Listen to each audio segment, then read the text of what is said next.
All right, we have a busy group here with us today.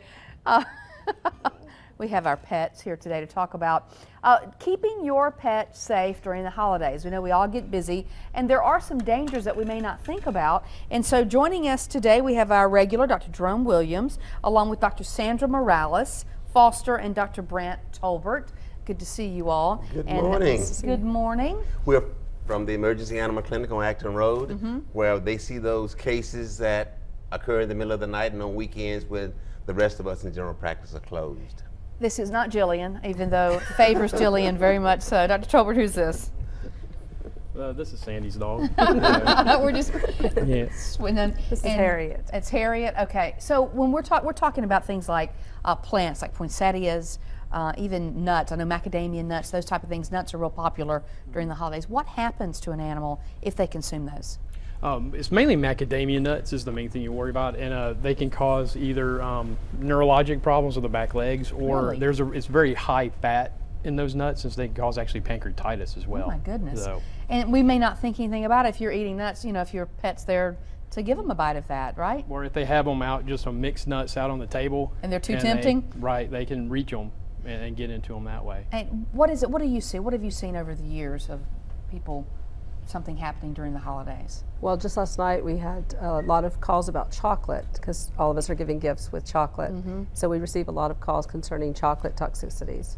And what happens when a dog consumes chocolate? Well, I'm going to let Dr. Tolbert talk about that All right. medically. Well, mainly it's the main things we see are from basically excitability.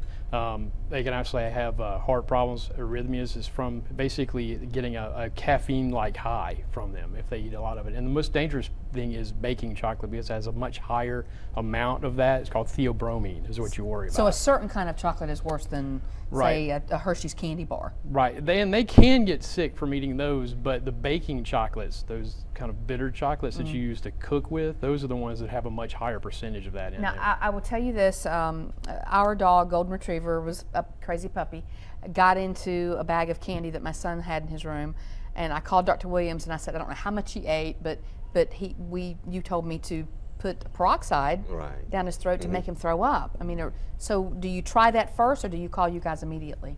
I would recommend calling us, because there is a certain dose we want to use for that, and then things to watch out for after that. But that's the initial thing, is if it's early enough after the ingestion, is to try to get it out of the stomach. Because he threw it up just like that. It does usually work. works pretty fast. It works. All right, some of the other things. Let's talk about things like tinsel and batteries and potpourri, those type of things. Yeah, and tinsel and potpourri we mainly are concerned about cats with that. You know, tinsel, because cats like to play with those strings. Right.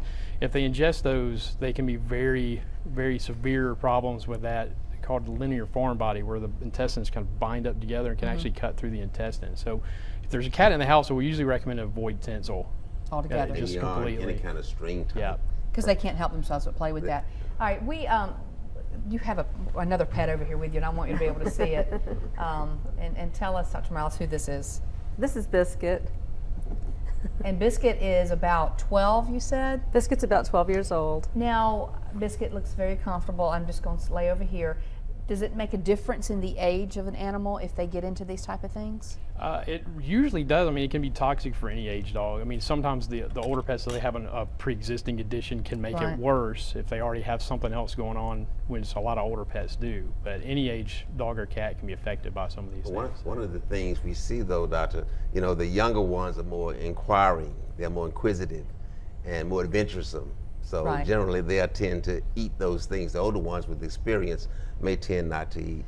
Okay, so while we may just have these things around the house more often during the holidays, it's really throughout the year we need to watch out for our animals and these type of things. Thank you all. And feed them from the table too. It can upset the GI system and cause pancreatitis as well. Okay, all right, thank you all so much. Thank you all for being there when we need you. All right, let's check in now with Jay.